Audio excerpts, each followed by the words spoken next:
One. Shalom, hello, my name is Rabbi Johnny Solomon, and I'm delighted to be speaking with Rabbi Avinoam Fraenkel, who, aside from being a highly respected product manager for a leading business management company, is a remarkable Talmid Chacham who blew the Jewish Torah world away with his 2-volume Nefesh HaTzimtzum. Last year, Rabbi Fraenkel published a further volume, this time, and I have it here, a translation and commentary of Rabbi Yosef Ergas's Shomer Emunim, along with a brilliant 50-page introduction and an outstanding 300-page Kabbalah overview. So I'd like to begin this conversation by welcoming Rabbi Fraenkel and by asking you, who was Rabbi Ergas? What makes Shomer Emunim such a compelling work? And what inspired you to dedicate such a huge amount of time and energy into translating and writing a commentary on Shomer Emunim? Wow. Thank you so much, Rabbi Solomon. It's for your exceedingly kind words, and it's a real pleasure to be here. And it's a pleasure to be interviewed by the virtual rabbi. And I wish you much success in all of your endeavors. And you should go mechal el chayal, from strength to strength in everything that you do. So thank you. So I guess the place to start, I think, is in the just following the Nefesh HaTzimtzum project. I was in an absolute vacuum. I just finished this very long project, and where was I going to go next? And I got involved in a discussion in learning, a serious discussion in learning. And the Shakla V'Tara, the to and fro of that learning, also indirectly touched on this book, Shomer Emunim by Rabbi Yosef Ergas. And I felt compelled to have to go into this book again. I say again because this book, Shomer Emunim, is also a central book to the discussions that were written about, that I already wrote about in Nefesh HaTzimtzum. But you can read a book one way, and then when you're looking at it in a different context, you see it in a completely different light. And this involved discussion afforded me the opportunity to look at this book, Shomer Emunim, in a completely different light. And when I did so, I found something utterly beautiful. And I want to tell you why. But in order to do so, I'm going to tell you something, first of all, about Rabbi Yosef Ergas, the author of Shomer Emunim. So he was born in Italy in 1685. He was a child prodigy, a Talmudic genius. And he eventually grew up to become the rabbi of Livorno, Leghorn, in Italy. Mm-hmm. And he wrote several Sfarim, and by far the most famous or the most well-known of his Sfarim is this book, Shomer Emunim. Now, I say famous and well-known. It's not well-known at all, but if anyone studies Kabbalah, it is well-known as a basic introduction to Kabbalah. But this is certainly the most significant work, or seen to be the most significant work out of all of his works. And he wrote this, he started writing it in the evening of his life, what turned out to be the evening of his life. He started writing this book in 1725, and he completed writing it in the year of his passing in 1730. And he passed away tragically at the very young age of 45. And what we lost as a result of that tragic passing. He was also contemporary of the Ramchal, Rabbi Moshe Chaim Luzzatto. So here he was in Italy, and to really understand why he wrote this book, we've got to turn the clock back. He started writing this book in 1725. We've got to roll the clock back around 10, 12 years or so. He had an encounter with a very interesting person, or a notoriously interesting person, somebody called Nehemiah Chia Chayon. Say that fast 10 times. Nehemiah Chia Chayon. So this Chayon character turned up on the scene in his hometown, in Rav Ergas's hometown, and masqueraded as a rabbi of note, a Kabbalist of note. And he started teaching Torah. Now, it didn't take very long. Rabbi Ergas was a genius, and it didn't take very long for him to uncover and really reveal the true intentions of this Chayon. And he discovered in discussions with him and looking at the books that he was presenting, he was well versed enough in all of what was going on in his times to identify that this person was an out and out follower of the Shabtai Tzvi, a Sabbatean. Now, just to roll the clock back a little bit further, Shabtai Tzvi came on the scene big time at around 1650. That's when he really hit the scene, and he was a very charismatic individual who took Kabbalah and used it in a practical way. And because through his character, he was able to convince many genuine rabbis that he was the real thing, and he built up this whole messianic movement around himself. And he was a false messiah, just for those.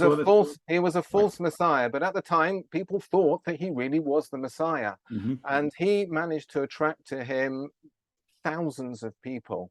And ultimately, his end was that, without going into the details of his story, his end was that he was offered by the Sultan whether he should, two options: either he converts to Islam or they chop his head off. And he decided he was very attached to his head, and he converted to Islam. And then people realized that he wasn't the Messiah. However, even though he wasn't the Messiah, nevertheless, he started off this movement, which from 1650 until, would you believe it, 1800, managed to attract tens, if not hundreds of thousands of Jews away from authentic Judaism.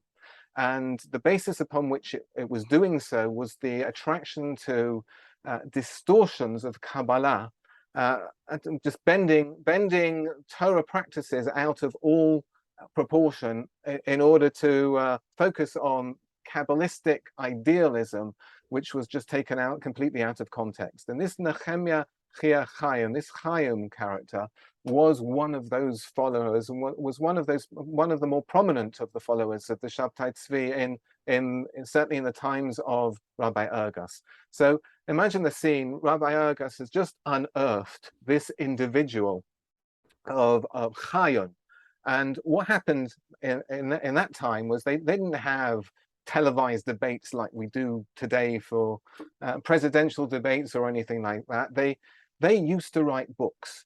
So they wrote books against each other, and they had a vitriolic slanging match, writing books one after the other. And Rabbi Ergas wrote two very, very strong polemic books called Tochachat Megula and Hatzad Nachash against Chaim, and they were both published in 1715. And in Tochachat Megula, Rabbi Ergas writes that one day, I hope, he says, to put the record straight, and I'm going to explain, and he listed a whole string of different Kabbalistic concepts, so that future students of Kabbalah should not be put off and misunderstand them and take these ideas out of context and just bend things out of context and distort Jewish practice as a result of it.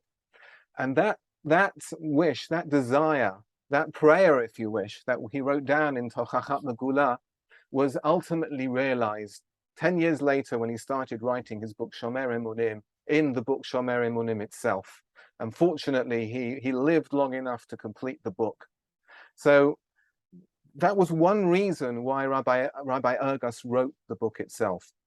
So in many ways, although it's not written towards those who followed this character, fundamentally it's a defense of and a rebuttal to those who have misrepresented Kabbalah, and it's a way to present an authentic non-Sabbatean understanding of, theoretical and perhaps even aspects of practical Kabbalah, which in this time, in this place, had really been taken totally out of context and lured so many people to follow, incorrect leaders and go off in the wrong direction.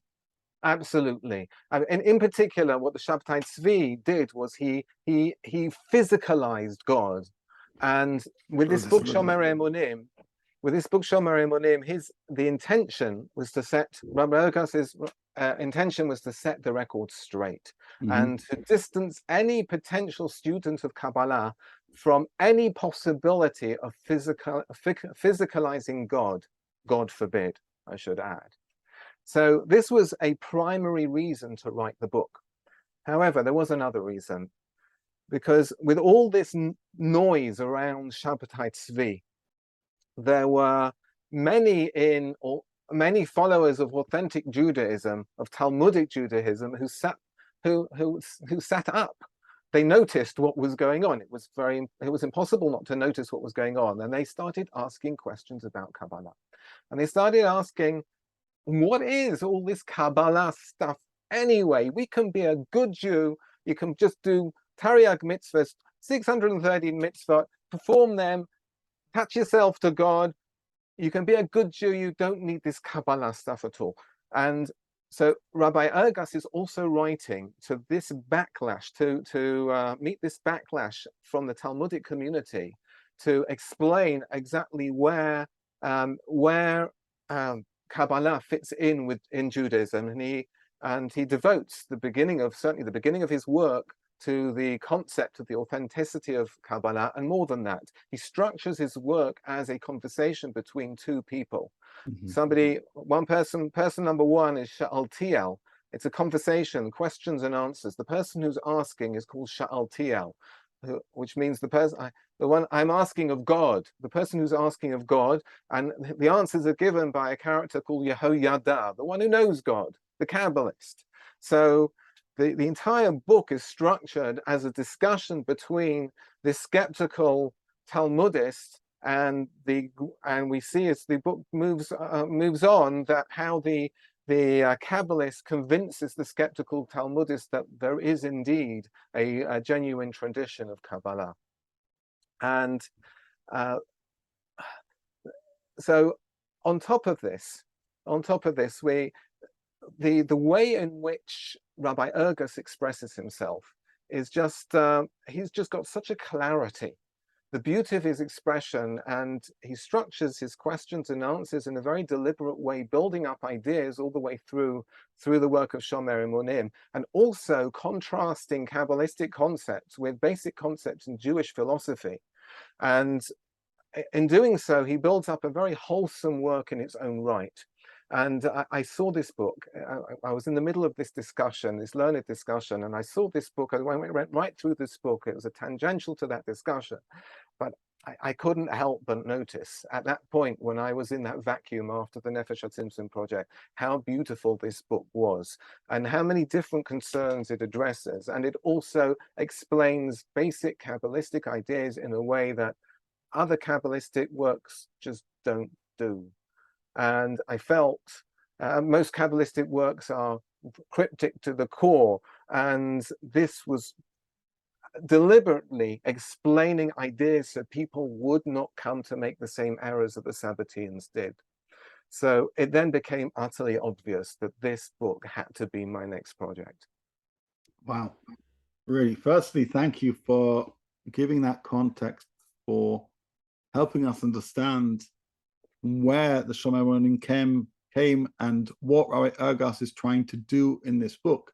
I'm going to use a kind of a strange term, and not that Rabbi Ergas needs kind of to be compared to more modern scholars, but it's as if you've described him as like the Aryeh Kaplan of his time, really responding to different trends and trying to say, I need to give some explanations here that are totally rooted in the tradition, knowing full well that they're being misunderstood and misrepresented by different camps, as you say, the Sabbateans in one instance, and also those who seem to be more dismissive of the mystical tradition in another. And so he produced this elegant, and I think that's a key word here, elegant work, which moved you when you encountered it, which has led you to invest, I presume, some years in your study, in your commentary, in your research, and in your writing. So moving on, a point made by Rabbi Ergas, and I've had obviously a chance to read through your translation, your commentary, and those incredible essays, the introduction and the Kabbalah overview.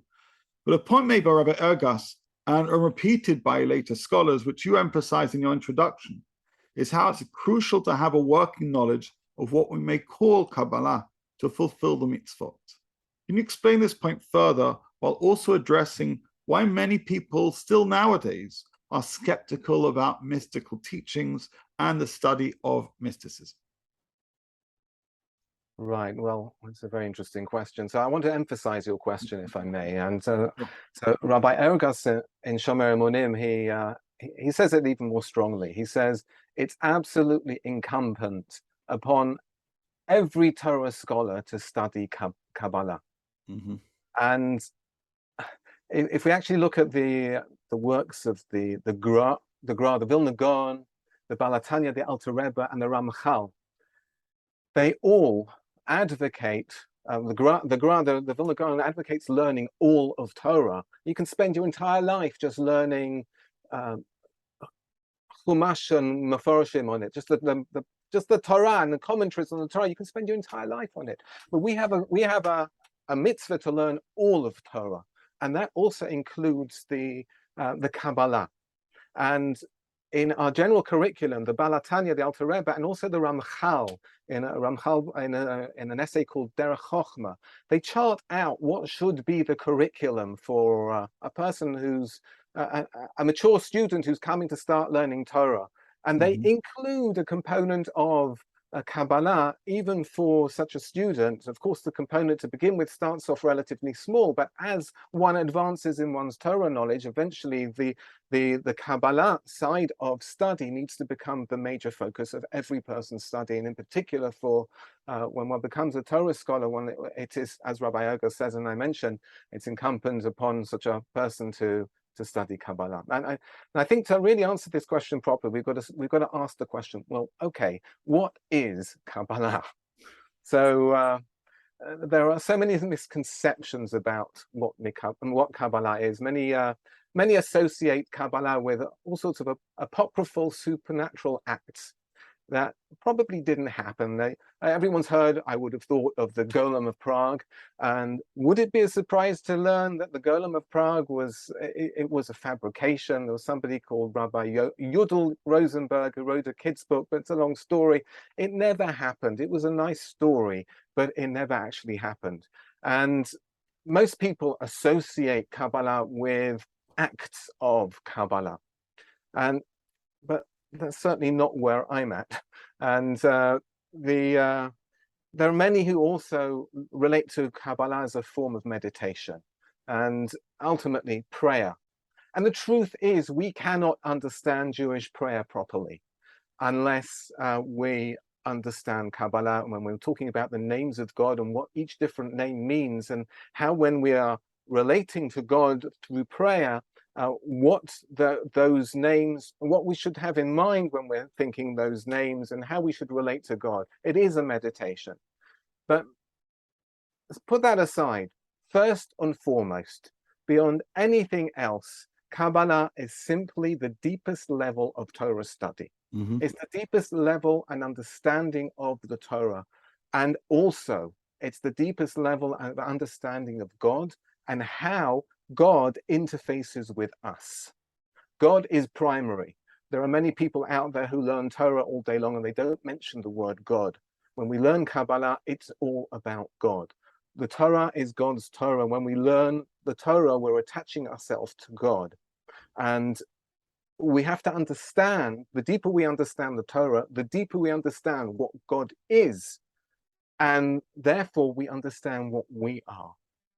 And therefore, it also allows us to significantly enhance our own performance of God's mitzvot, of God's commandments to us. Now, I'll give you an example.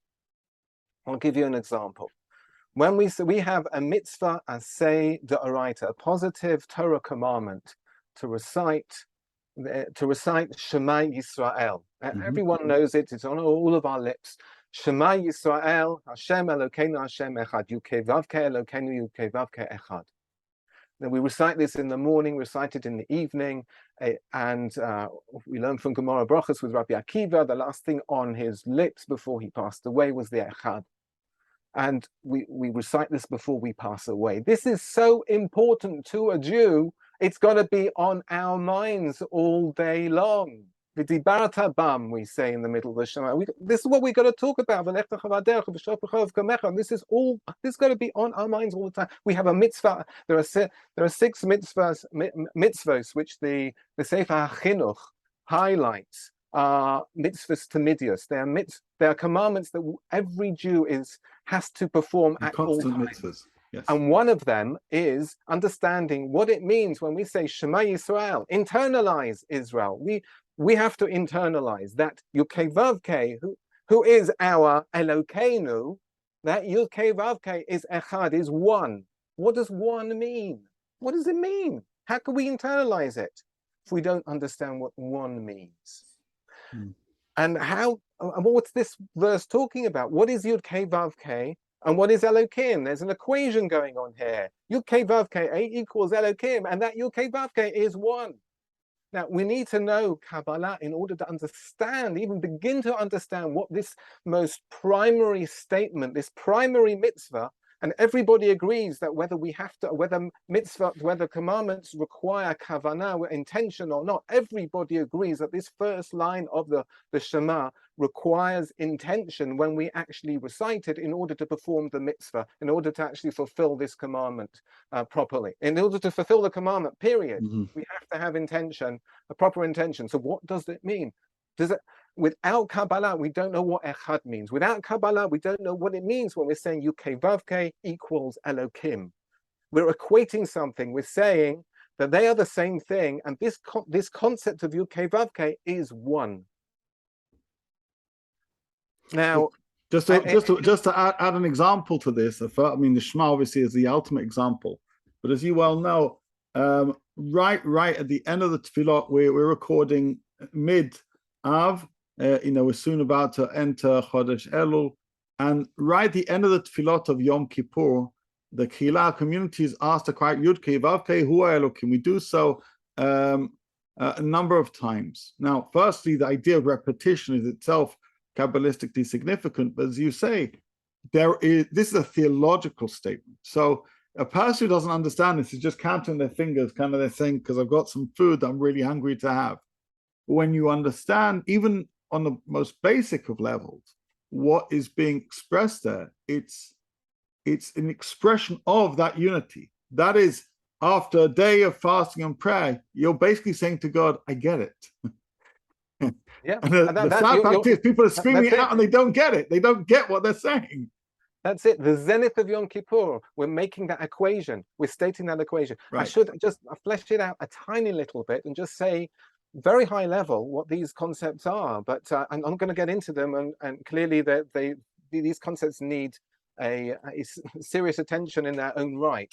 But Yud-Kei Vav-Kei is the God that I don't see, the God that transcends everything, and Elokim is the God that is manifest within everything that I do relate to. And in other words, the natural world around me. And that, by the way, is why the gematria of Elokim is the gematria of Hateva, which is 86. So we're making an equation. We're saying, even though I don't see God around me, I understand that everything is penetrated and to the nth degree, to the ultimate degree, by Yud-Kei Vav-Kei, that God that that transcends me, and then that's the equation we're making. Yud-Kei Vav-Kei equals Elokim, and that Yud-Kei Vav-Kei is one. And when we say one, we're not saying one as opposed to two, as opposed to three. We're saying one, everything. And to understand that properly, we need to get into the idea of unity.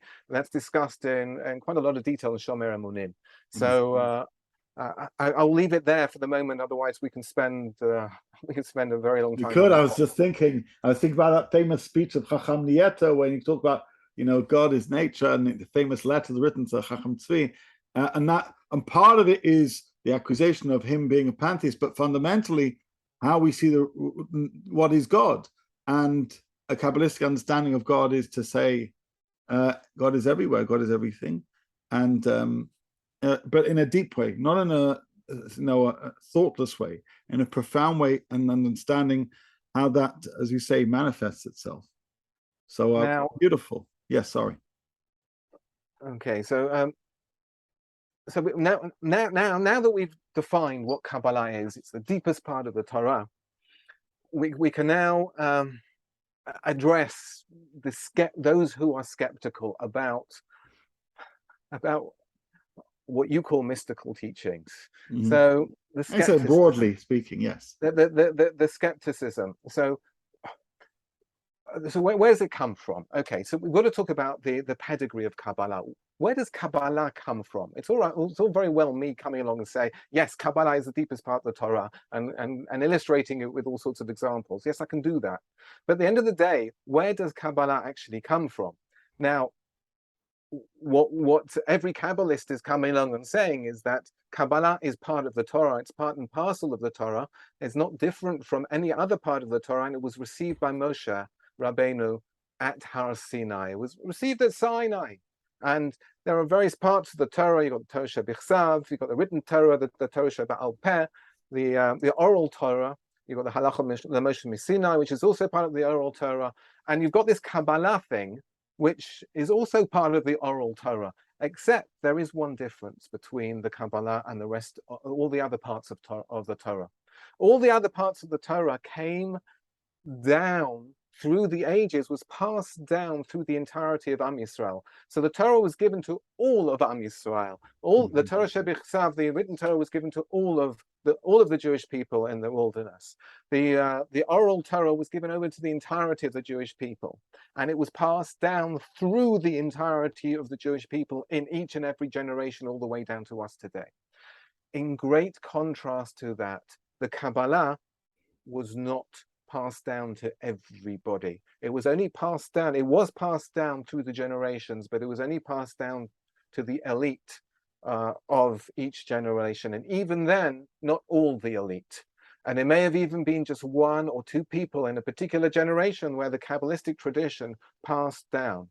And as a result of that, one can therefore seriously question, what is the authenticity of the Kabbalah? It's one thing to pass the tradition of Judaism from parent to child, all the way down from Har Sinai down to us, through the entirety of the Jewish people who all testify to this receipt of the Torah. And it's another thing to say, well, every now and again you've got a book, a Kabbalistic work that surfaces, like the Zohar, that's out the blue suddenly surfaces. And where did that come from? And where you've got these Kabbalistic ideas that suddenly surface from time to time, and there's this claim of a received tradition down a unique line of great rabbis. And even so, not all the rabbis you would have thought would have been great Kabbalists were. So, for example, Rambam, the Maimonides, was not part of this Kabbalistic tradition. It sounds incredible as a statement to make such a statement. And Rabbi Ergas in Shomer Emunim explains that the Rambam Maimonides was not a recipient of this tradition. And he discusses the details of how can that be, etc., etc.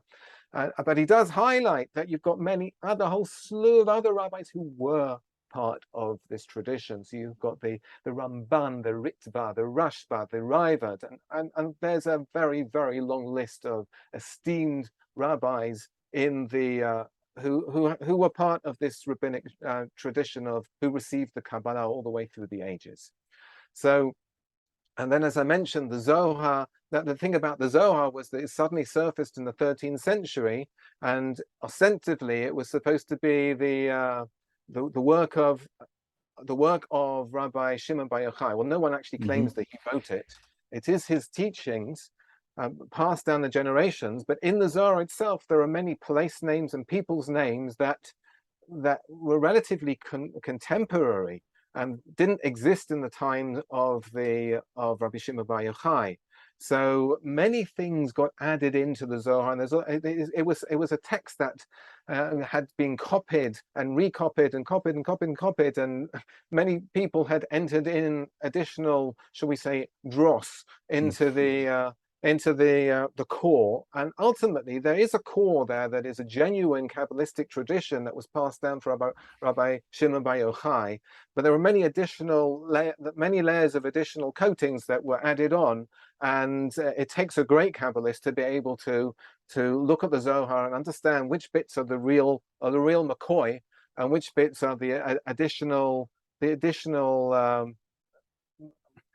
bits and pieces, some of which have the additional layers, and some of those layers are genuine because they may have been additional correct glosses written by Kabbalists who'd received the tradition, and those glosses got entered into the core text with manuscript copying, and some of those glosses were just simply plain wrong. So there is that component as well, and there are many who are skeptical of the Kabbalistic tradition in general, who have got much to genuinely query about the authenticity of the Zohar. And in addition, you also have this all the way through the ages, and of course the Sabbateans, and there are so many people today. The world is unfortunately it's prolific. The number of people who are taking Kabbalah and bending basic ideas, turning it into psychology or pop culture or whatever. They're taking Kabbalah out of context and they're bending these ideas and still today distorting these ideas and distracting people, disconnecting, and the worst thing of all, disconnecting Kabbalah from authentic, genuine Torah. And mitzvahs. Torah mitzvahs, you should distinguish, but when we think of Torah, it's important to say, people who say I study Kabbalah, and I say, well, what were the mitzvahs that the Kabbalah comes to explain and certainly expect? And people think that that's optional. It's already a very, very significant red flag.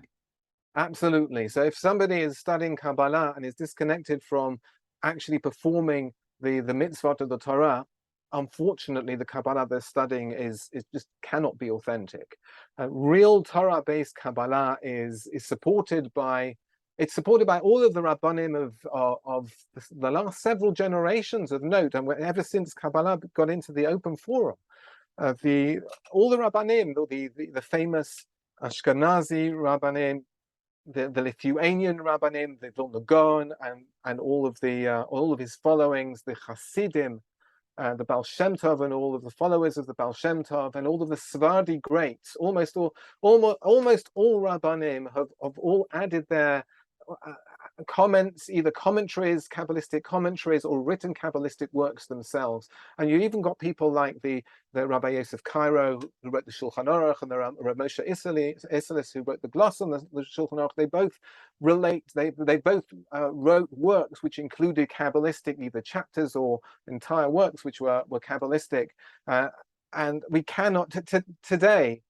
It is the Kabbalah is so integrated with Torah and with all of these genuine Torah scholars and leaders of all the several past generations, that to disconnect Kabbalah from Torah is to really take away a part, is to deny mainstream Judaism, basically. If we're going to any question mark over the authenticity of Kabbalah, ultimately is, in today's terms, denying mainstream Judaism.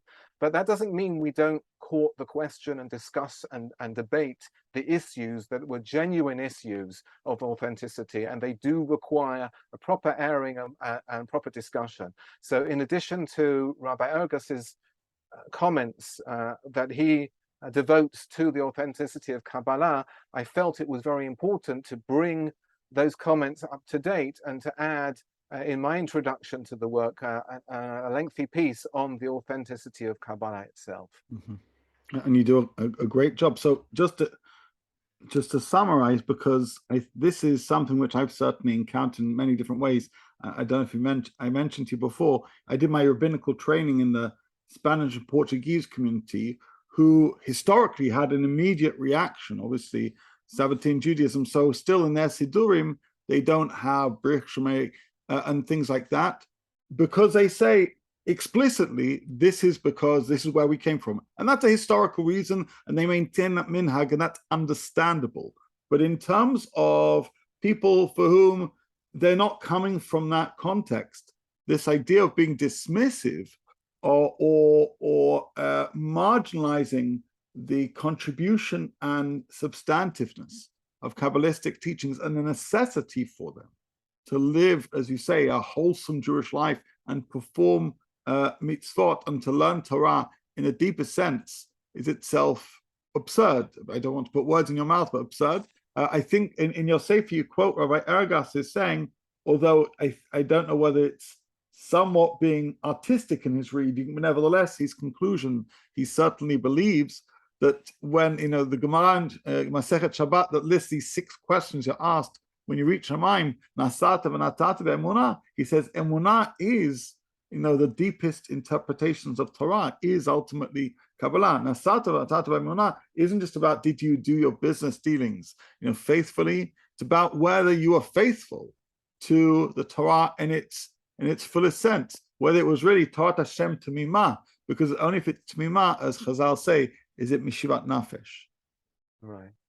So I want to now ask you what may well be a strange question, and apologies for doing that, but it could well be a question that those watching this interview ask themselves. And I speak here as someone who more than once davened in Tivot by the Kevad of Baba Sali, and I've davened at Kevarim and numerous other Mekubalim. I've received brachot from various other great sages, including Renam Mekubalim, Rabbi Yaakov Hillel, and others. And you don't look like a Kabbalist. And notwithstanding the huge scholarship, obviously evident even just from this conversation and demonstrated in your Nefesh Tzimtzum and in Shomer Emunim and the essays you've written and the commentaries you've penned, I don't even know whether you would necessarily classify yourself as a Kabbalist. Well, maybe you would. So what are you? You're an author, you're a scholar. That's without a question. What are you? Boy, what am I? What are you? Your question utterly haunts me. What are you? This is a question I wake up every morning. I say, Moda ani lefanecha melech chai v'kayam. I thank you, God, a living God. I thank you. Who am I and who are you? Who's God? What am I? If I understand what God is, then maybe I understand what I am. But what am I? When I wake up in the morning and I try to understand that question, and I say, am I going to understand that question a little bit better today than I did yesterday?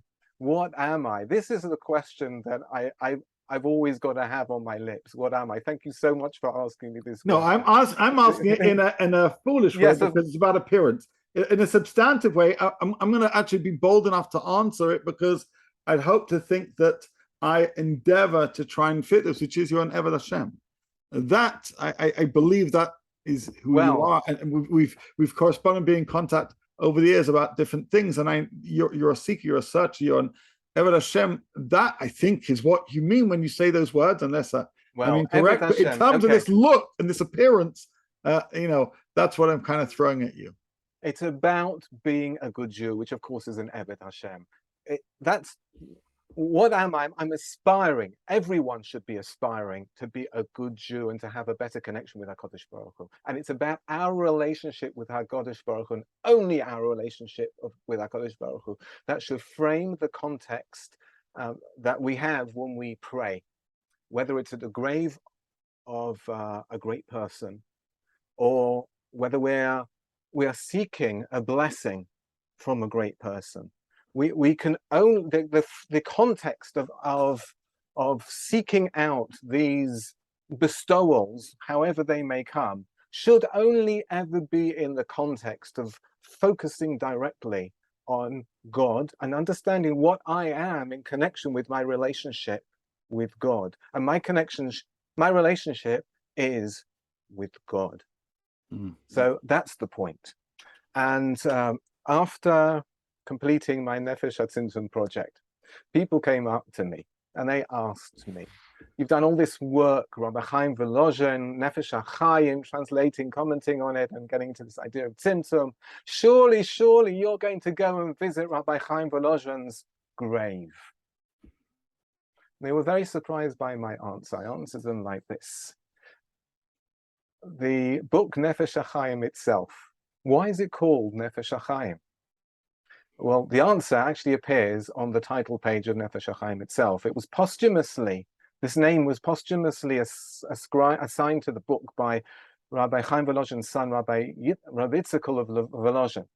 And he gives two reasons actually appearing on the title page as to why he gave that name of Nefesh HaChaim. But I'm going to focus on one of them. He quotes a Gemara from a Talmud Yerushalmi, and he says as follows. He quotes this Gemara. Ein osin nefashos latzadikim.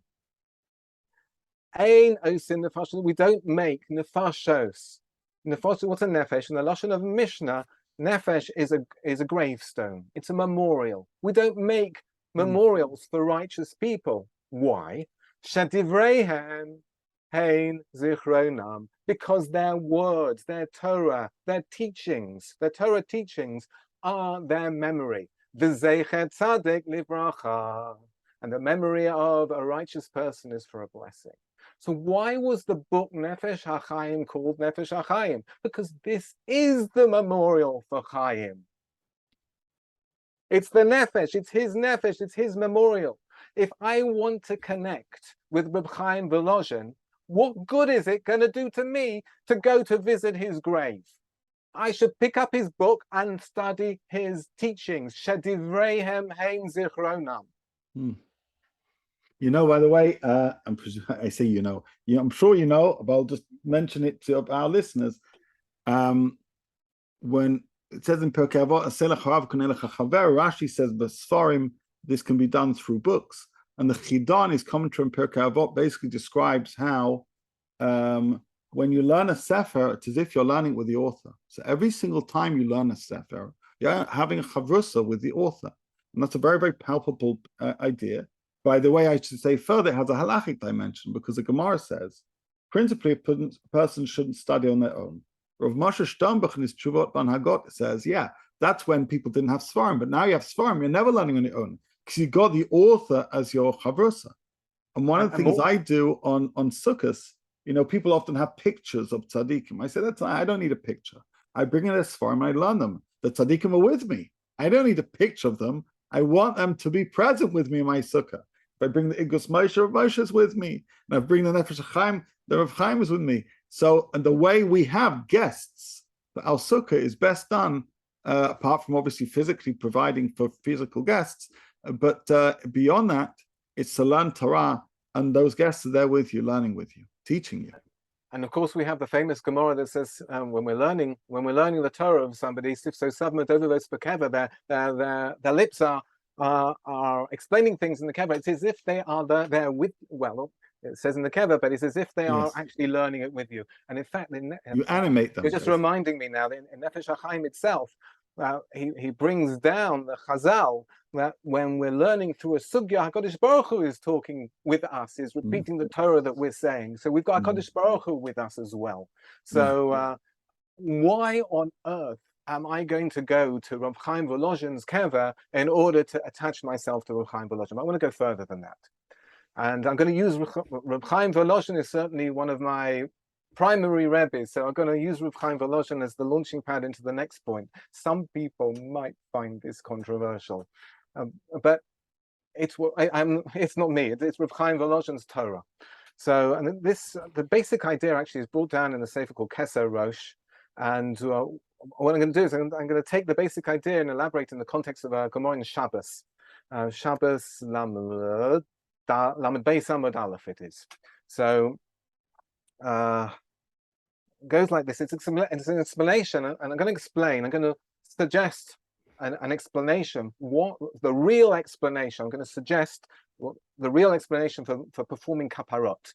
So that practice where we wave that chicken above our head before Yom Kippur, or wave the money above our head before Yom Kippur. Why do we get involved in such a practice? It seems like a very strange practice. Why do we do it?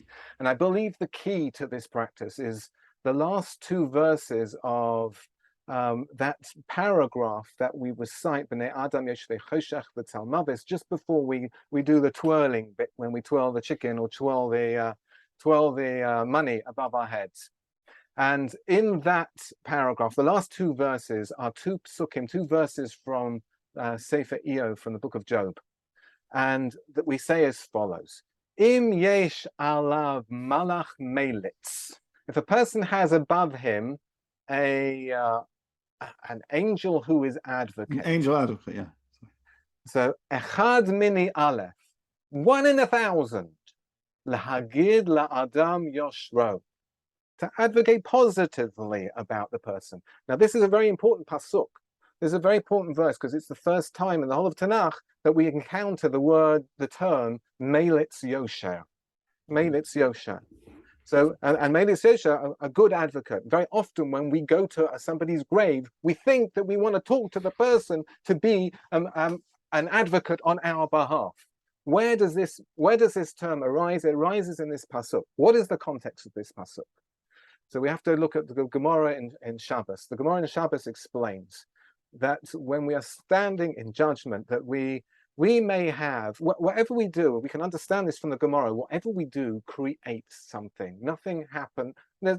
We live in the world of action. Everything that we do, we perform something good. We do a mitzvah, we perform one of the commandments. We create what's called an angel. We create something. In other words, the angel is the positive effect of the positive action that we actually performed. In contrast, if God forbid we were to perform something wrong, to perform a sin, we also create an angel, but that angel doesn't speak favorably about us. It's a prosecutor. So we cause the problems that we have, or we cause the good things that ultimately will happen to us in Olam Haba, and Gan Eden and Olam Haba. So, Im yesh alav malach melitz, if we have just this one, echad mini aleph, 1 in 1,000, I've got 999 of these prosecuting angels that I created. Why? How did I create them? Because of things that I did. And I've got one against those 999. I did something right.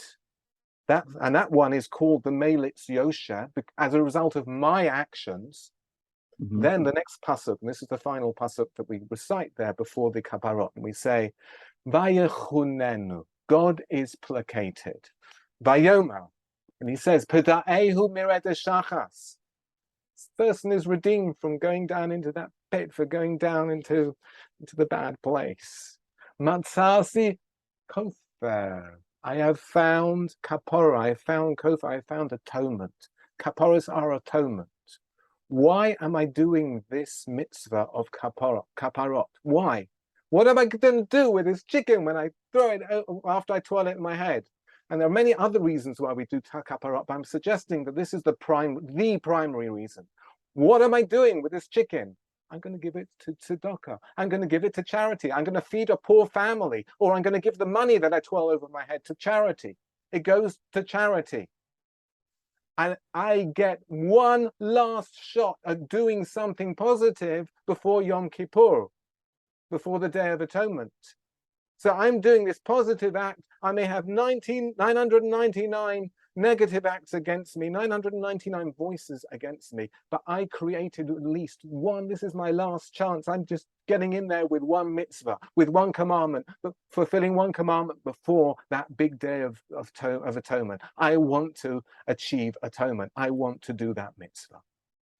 So when we understand that this is the real meaning of the term Melitz Yosha, when we go to a grave, how can it be that my dearly beloved, departed beloved parent or sibling or Rebbe or whoever it is that I'm going to beseech to give me a blessing, how can they do anything for me? A Melitz Yosha is not that person. I can only generate a Melitz Yosha from my own actions. How can the dearly beloved departed be a Melitz Yosha for me? And there is a way that that person can be a Melitz Yosha for me. If that person inspires me, if that person causes me to do a mitzvah, to perform a perform a commandment, if that person inspires me to do good things, then that person is a true Melitz Yosha for me. But what do we learn from this piece of Torah? that can a great rabbi go to visit that great rabbi? That person is great because I understand that person's greatness and therefore inspires me. And I've got a direct line with God. That person can only inspire me to speak directly to God. And we should never, God forbid, ever forget that our connection is to God. So we can go to visit graves to our heart's content. And there's possibly an Issur D'Oraisa if we beseech of the departed to do something on our behalf. I believe that would be an Issur D'Oraisa even. A Torah Issur if I were to beseech such a thing. The only thing that I can do, and I should say that I'm not negating, Reb Chaim Volozhin isn't coming along to negate the practice of going to somebody's kever.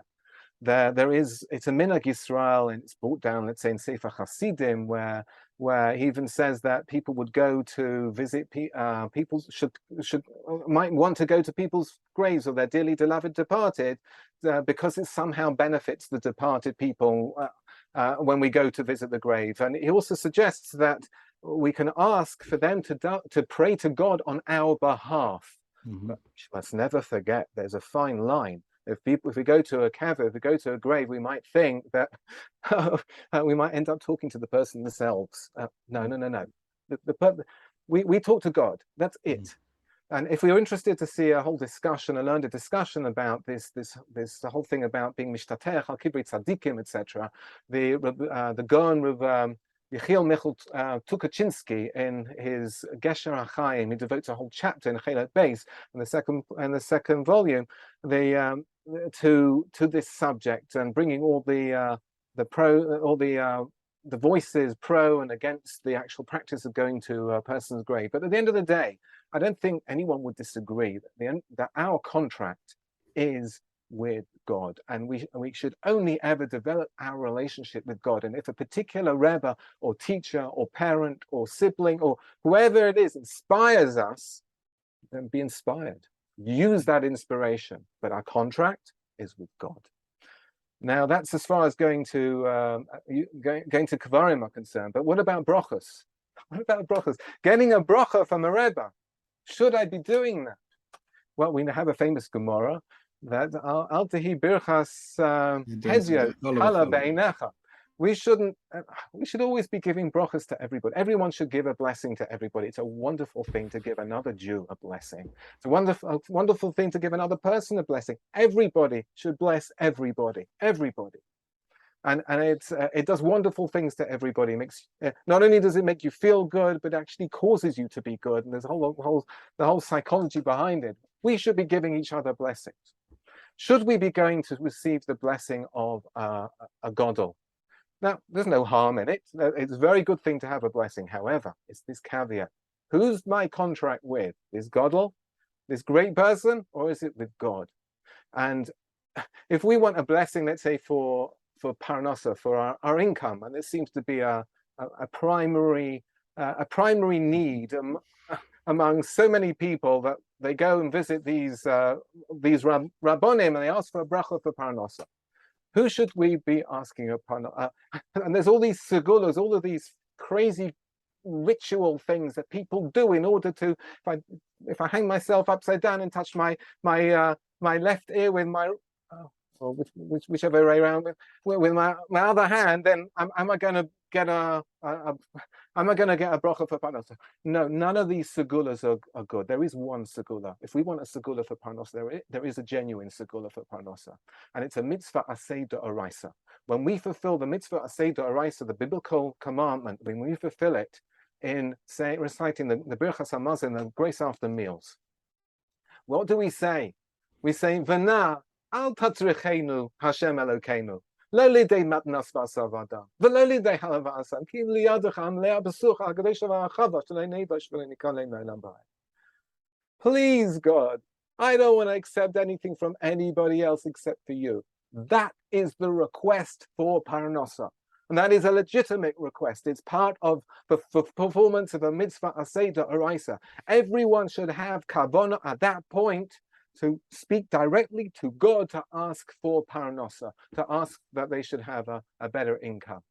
going to a Rebbe for a bracha, there's no harm in having a bracha. Anyone giving a bracha is a good thing, and a kal v'chomer on a Rebbe, on a very special person, that the bracha, it's a wonderful thing. But we must never forget, never lose touch with having our feet on the ground, that we ask HaKadosh Baruch Hu. Our contract is with HaKadosh Baruch Hu. Therefore, you ask me, what am I? So, what am I? If I am a Kabbalist at all, I would call myself a rationalist Kabbalist. I actually took the word mystical out of my book. I took it out of my book. I made a conscious effort to remove the word mystical from my book. And one of the approbations, one of my Haskamas, actually wrote the word twice in his Haskama. And I asked him to please, I've taken this word out of my book. Please, can I have your permission to take this word out of your approbation? And thank God, he very kindly agreed. Baruch Hashem. So what's wrong? One second. What's wrong with the word? I mean, is it a misleading word? I think it's misleading. I think it's there's nothing wrong with the word per se, but it's used by many people in today's generation to relate to something wacky and way out there. Mystical is the mystique, something that we don't understand. Oh, I'm going to do voodoo on you with these things that you don't understand, and therefore you're going to pay a lot of money to me. Well, there are charlatans out there, and they give the word mystical perhaps a bad name. So I took the word out of and the word mystical is pitched against the word rational. I don't see myself as anything apart from rational. So as I said, what am I? I'm a person who's trying to connect with God on a deeper and better level every day. And I would call that being a rational Kabbalist. That's really fascinating. And wow, we touched on a whole bunch of things. Just a complete aside, last week I was at a conference where Rabbi Yosef Ergas gave an interesting talk about his Derech Psika. I haven't met him before. And my want is I believe it's, as you say, beneficial to get brachas. So I went up to him. So what did he say? He said, I bless you that God fulfills all the brachas he says to you in the Torah. I said, that's a good bracha. That's meaning what he's simply saying is, I bless you that God does what God hopes to bless you with. But God hopes, that God says he'll bless you with. And I walked away thinking, wow, that's actually, that's one of the most authentic brachas I've ever received, because there's a humility in recognizing what we can do. And what we can do is will and pray that Kadosh Baruch Hu does that. But as you say, being God-centered. Okay, I'm aware of time, so I'm just a slightly greater pace. I want to ask you the following. Within your commentary and explanatory essays of Shomer Emunim, you often employ modern analogies, such as movie theaters or referring to quarks. Is this done purely for pedagogic purposes, or are you making a deeper point about the relevance of, I've written down mystical teachings, I'll replace it as Kabbalistic teachings to the modern world? Okay, so analogies, right. Well, you use as if to say, okay, let's explain the question behind the question. I think you're making a point in your commentary, and especially in the essays, there's something significant happening as we understand more of our world and as technology progresses. So I believe, I'll kind of half answer your question. I don't think you're just simply giving useful analogies. I think you're saying something significant by deliberately making reference to modern developments in a commentary of this beautiful and elegant sacred work. So, but I'd love to hear more about it. Okay, well, I have to say you're right. So yes, I do. Well, I have learned what you've written. Meaning I'm not coming from a completely empty space. I do use analogies to pedagogically to hopefully enlighten the topics that I'm to shed light on the topics that I'm actually describing. But there is a much deeper side to the concept of a Kabbalistic analogy in particular, and there's license to do this because there's a basic Kabbalistic principle that, okay, we are here in the lowest realm, and I don't want to get into what are the higher realms, etc., and the lowest realm, but we are in the lowest realm, and we have to. The Kabbalistic principle is that everything that happens in every realm, all the way up the chain, up until the essence of God, is reflected at every level, all the way down the chain, and is also reflected in our level, in our world around us, and in some sort of abstract way. So we are. The way we relate to things is like nothing compared to, we have to abstract our thoughts in order to be able to relate to anything. We can't relate to anything higher than the level that we're in. We just can't. We can only relate to the physical world. No one can relate to anything outside of this physical world, and not in a real way. And we can only do it by using analogies that we have within the context of this world. But nevertheless, what's going on in the context of this world is in some sort of abstracted way a mirror of what happens in the higher worlds, and therefore that gives us license to use these analogies in perhaps a more meaningful way than just in a pedagogical style to illustrate and illuminate ideas. And I guess we can think of this in the terms of like the difference between the realms in terms of let's use an analogy. Let's use an analogy for data.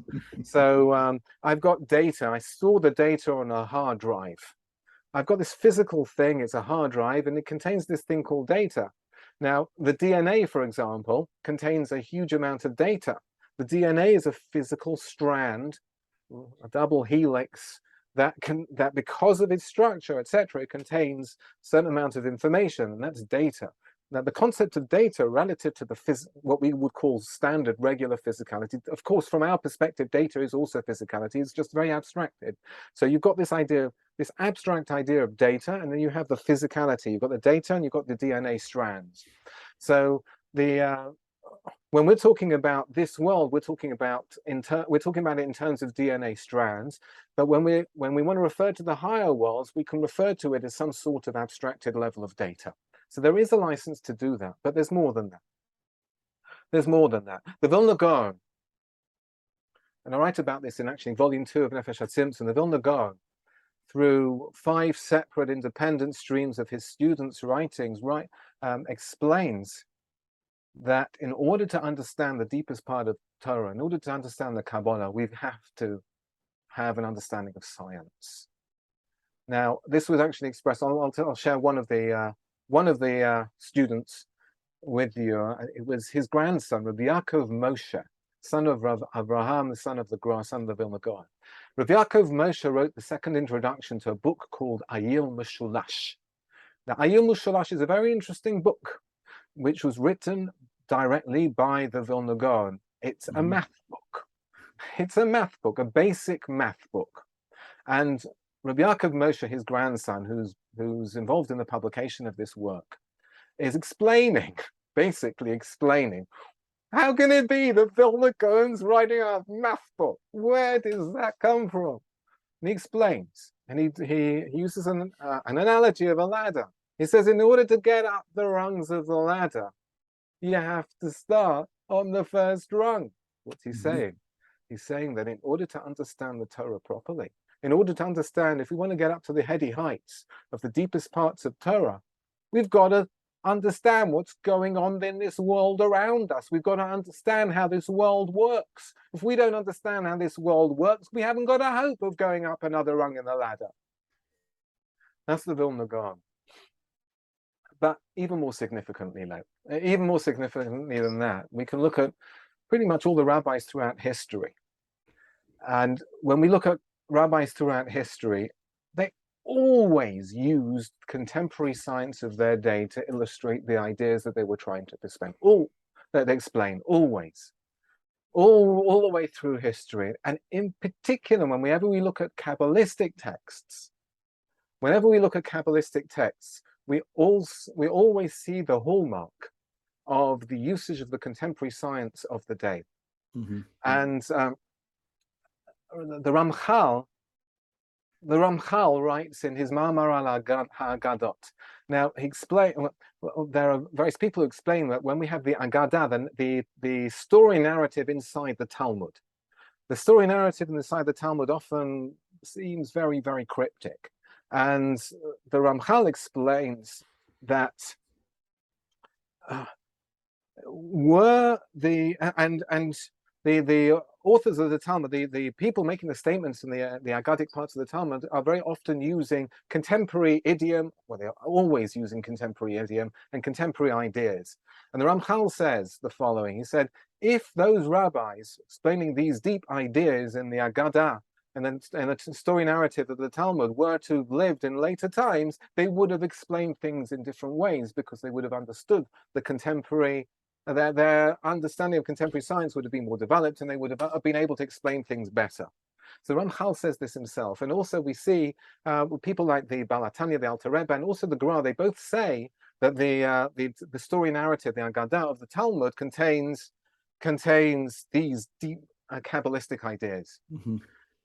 So let's give you a few examples of contemporary science that has been used over the years, and then we've got to go back in history. And there's you've got the four elements, for example. You've got earth, fire, wind, and water. The famous four elements that come from Greek philosophy, and they find themselves in rabbinic literature all the way through. You've got the Rishonim. You've got a whole slew of Rishonim, including the Rambam, including Maimonides, and a whole slew of other Rishonim. Take the puzzle, the second verse of the beginning, at the beginning of the creation story, and they seem to they connect it with these four elements. Now, there is a kosher way of saying it that is even relevant today. Of course, we know that there are many more than four elements, or there are underlying elements to those elements. Nowadays, we will talk about the underlying elements being quarks or theoretically maybe strings, but we can relate to it in a positive way. We can say those four elements were solid, liquid, gas, and energy, corresponding to earth, water, air, and fire. Excuse me.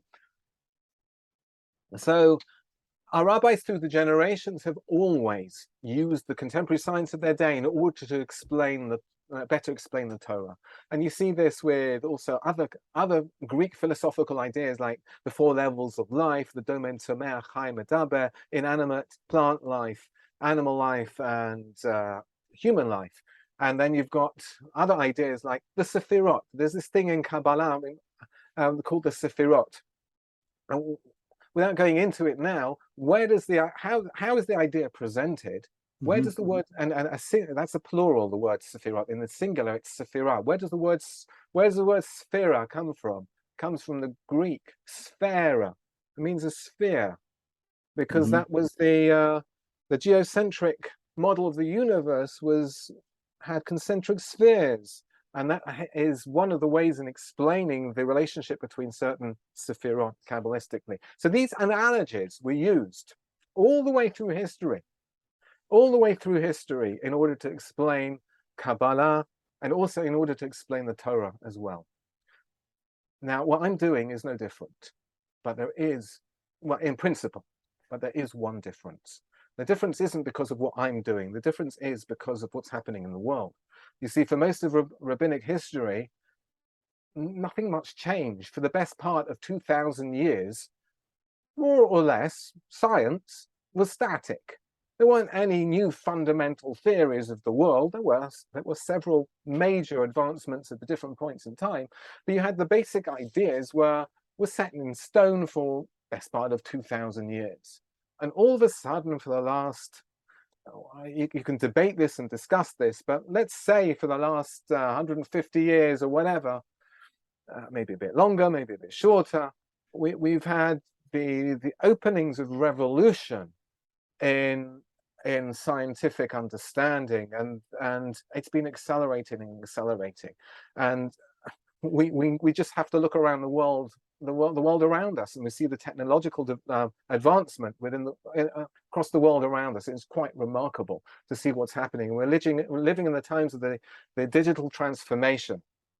Everything is dramatically changing, and so what I'm doing is no different, except I'm writing at a time where we are subject to such an incredible amount of change in the world around us. And just, I don't want, you know, I'm just hanging on the coattails of so many giants from previous generations, but I'm just following all I'm doing in my book is following their lead, and I'm taking the contemporary science of today, and I'm asking, how does this relate? How can we understand the Torah in the context of contemporary science? That's all I'm doing. And the license to do so is also, the Zohar talks about it. It talks about the famous piece in the Zohar that talks about from 1840 onwards, roughly, from 1840 onwards, the well springs of knowledge will open. There's a higher wellspring of Kabbalistic knowledge and a lower wellspring corresponding it of scientific knowledge. So science is, in this world, is the portal, is the means, the mechanism, gives us the language and gives us the framework of understanding of higher, deeper, and more abstract ideas. And what's remarkable is that as science is developing, at least some of the emerging contemporary science is providing real and accessible models for understanding deeper Kabbalistic ideas. And to the best of my ability, I have taken these ideas and explained them in a real way in my book, bringing sources, Kabbalistic sources, basing myself properly on Kabbalistic sources, and equally bringing scientific sources and properly grounding the ideas in science as well. I'm not coming up with any voodoo, no hocus pocus, none of that. And I know that what I'm doing is only the beginning. Wow.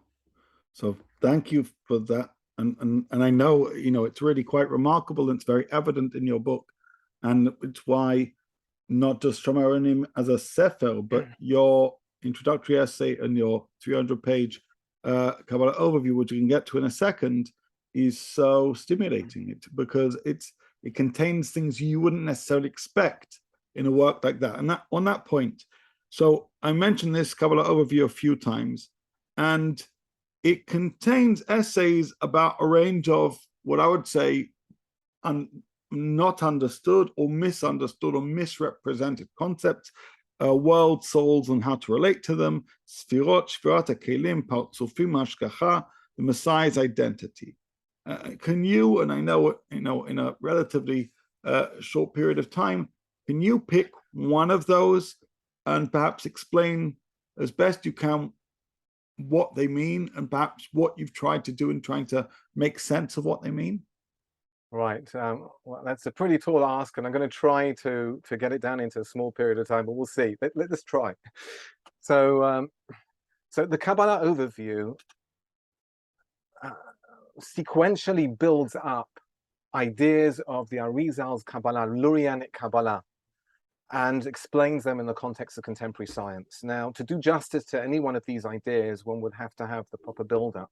But what I'm going to do is I'm going to take perhaps the most important teaching of the Arizal's Kabbalah, and that is the concept of something called Partzufim, and explain that. But in order to do that, I've also got to touch on, and I'm just going to barely touch on these ideas of Partzuf, and I've also got to touch on this idea of Sefirot.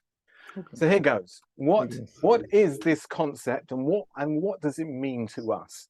So the word Partzuf in Hebrew means face. You look in my face, and my face contains various bits and pieces. You've got my eyes, my nose, my mouth, my ears, my cheeks, and etc., etc.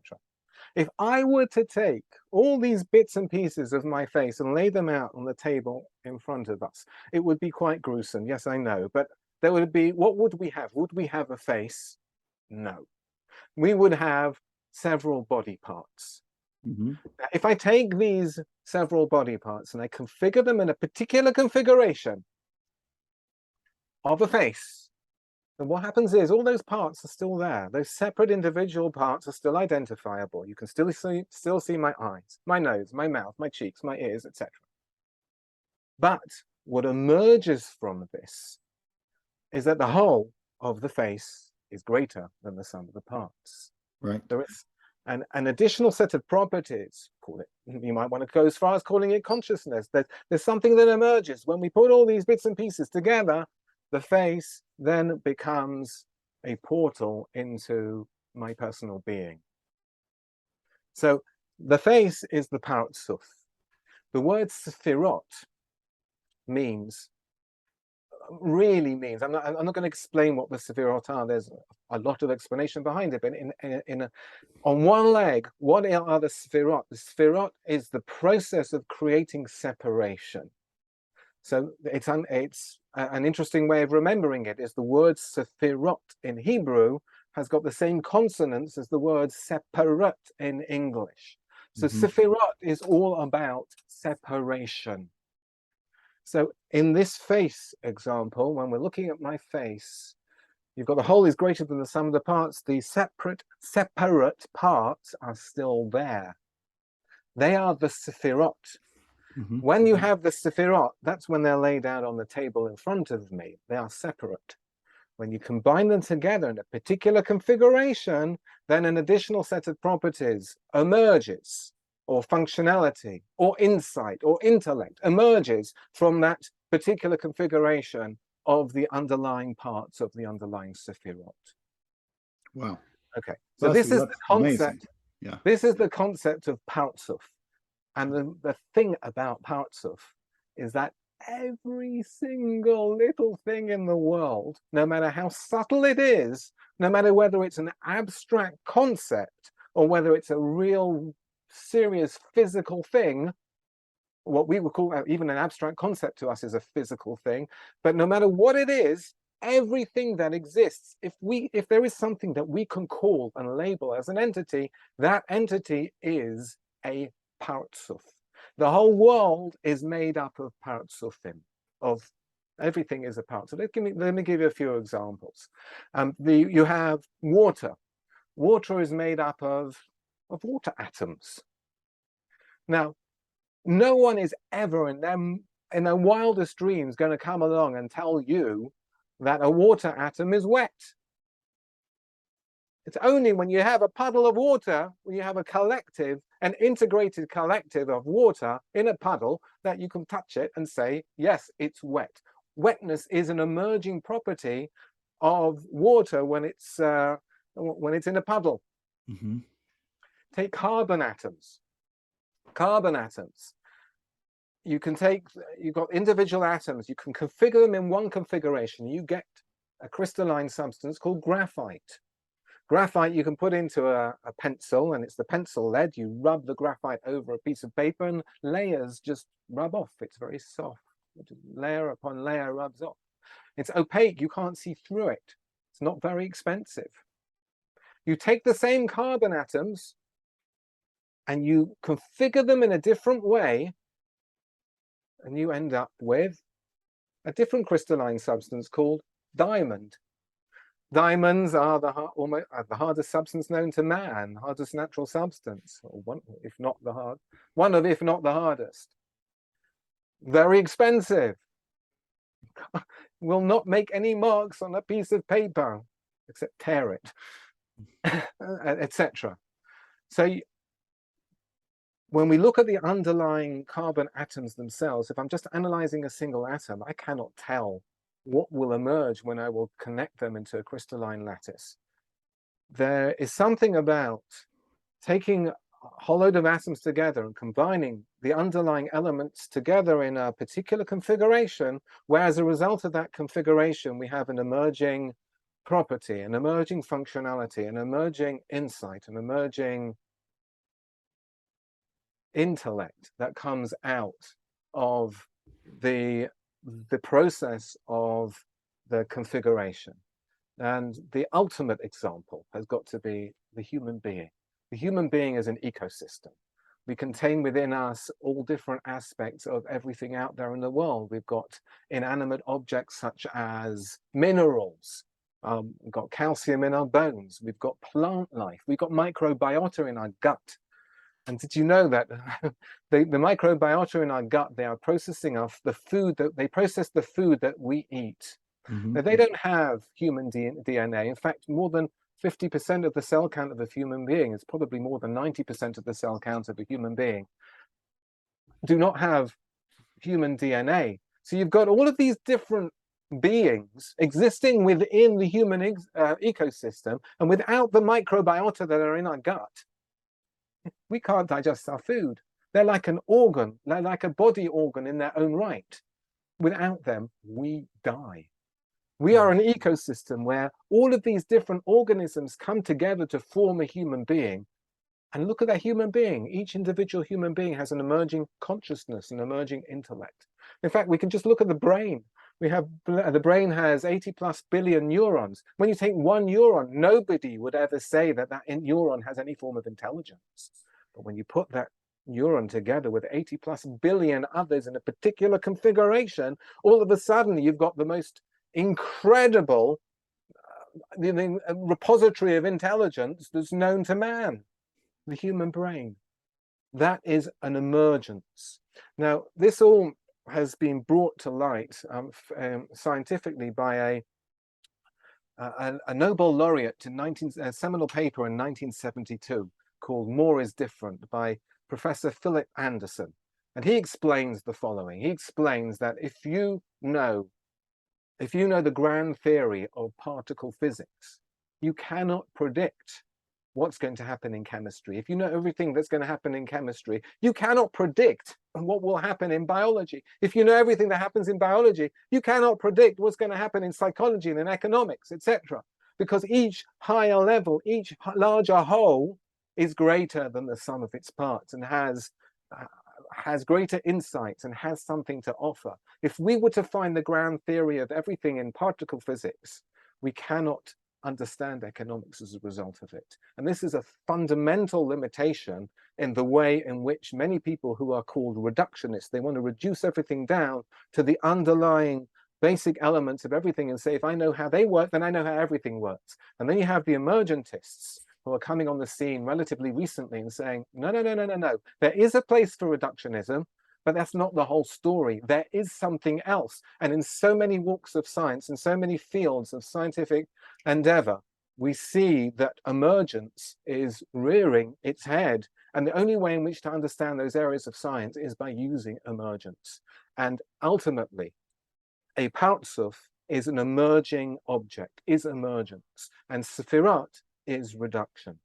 And with this, we can, I want to share something on my screen. With pleasure. With this, let's share here. Okay. Right, can you see? Yeah, we can see. Okay. So you can see on the left-hand side, we've got a depiction of the Sefirot. The Sefirot are this is the body parts. This is my facial parts spread out on the table before they're interconnected together. They're separation, they are reduction. We've reduced things down to their component parts.